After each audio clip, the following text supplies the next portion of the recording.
My son left to go to college and he was doing his bachelor's, so I made a vow to him that I would graduate the same year he did. So that was encouragement for me to go back to college so that we would graduate the same year. And so we did, and not the same month, but I would call him sometimes and say, I don't understand this, or I'll email him some homework. Can you tell me how is this done? And he will email me back. And then it was just it was a good bond for us, although it was homework, but it was a bond because basically most of the subjects I was doing, he had already done them or he was doing them at that time. So he helped me along the way as well. Encouragement as well as help with the homework as well. To be tutored by my son in algebra. Well, let's see, this is a 13-year-old who is getting the good foundations and basics of algebra, which I'd never received because at high school we never had to do algebra when I went. So for him, he was like, Mom, here's the foundations, this is what you need to know.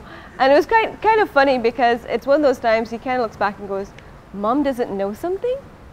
Wow, I can actually teach her something. So it was kind of an awe moment for him to step back, give me the basics for algebra, and then watch me begin to develop. And then he's just like, oh, Mommy, you got it now, you're good to go. And then I'd get to stages where he hadn't hit yet and he's just like, yeah, I can't help you there. I'm able to relate to my kids better. You know, they look at me now as a role model. They see me as having, you know, Mom having come home from work, tired, come home from class, sitting at the dining room table doing homework, and you know, so now they often relate to that, and you know, they can always say, well, Mom, you know, you did it, and so why can't I?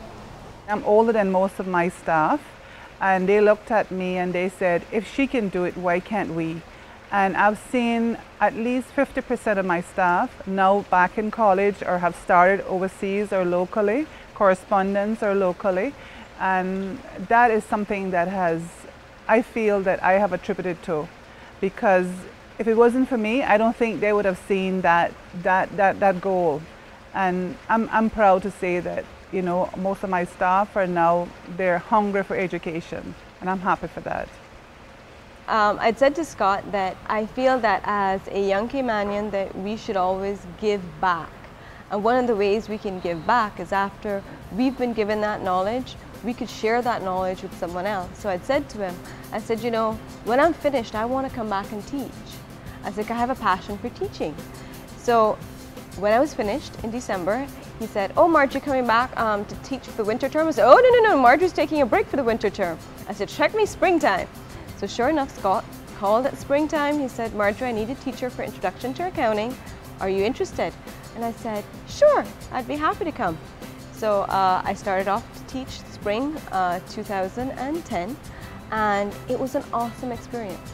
I started out with 19 in my class and ended up with 14, and I was a bit overwhelmed I wanted to reach everyone. I didn't want to miss anyone, and I did have a few students who were falling behind. So I did find myself making that extra time to make sure they were getting it, doing extra lessons on Saturdays, giving them one-on-one at home, wherever they needed it, making that time to make sure they were getting it. I'm considering going back and getting my master's. Every time Scott sees me now, he's asking me if I'm coming back to ICCI to finish up or do my master's. So I have him always constantly hounding me about it, so I think I'll probably go back. If not for Scott, for me. I enjoyed ICCI because of the mature audience and because of the assistance I got. Scott is a pusher, a driver, but at the end of the day, he wants you to do well, and that he only means well. And Scott is always there, no matter what time you call him, he's always there. And if you forget, he doesn't forget. He will call you and say you missed your appointment, or he'll set up an appointment for you to come and make sure that, you know, you're on the right track.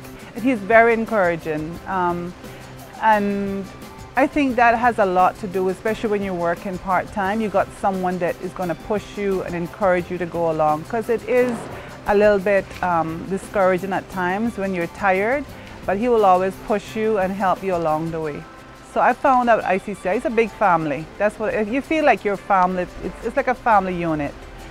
There were times that I thought, oh my gosh, this is just too much, you know, and like I say, you know, being a mother, being a wife, having a full-time job, and pretty much going to school full-time, because it ended up being sometimes 4 days a week, and then obviously, you know, you had assignments and everything else that was due. So even after you left school and left classes, then you had, you know, assignments and homework to do. So it was definitely very challenging. And there were times when I thought, you know, my gosh, this is just too much. But again, you know, I just was able to keep focused, because I looked at, you know, I kept looking ahead, I kept finding things to motivate myself, and I kept thinking, you know, after this is all done, I'll be able to see the benefit, and I've definitely seen the benefit of going back to school and further advancing myself personally, and so I have no regrets. It was an awesome experience, one I would recommend to anyone.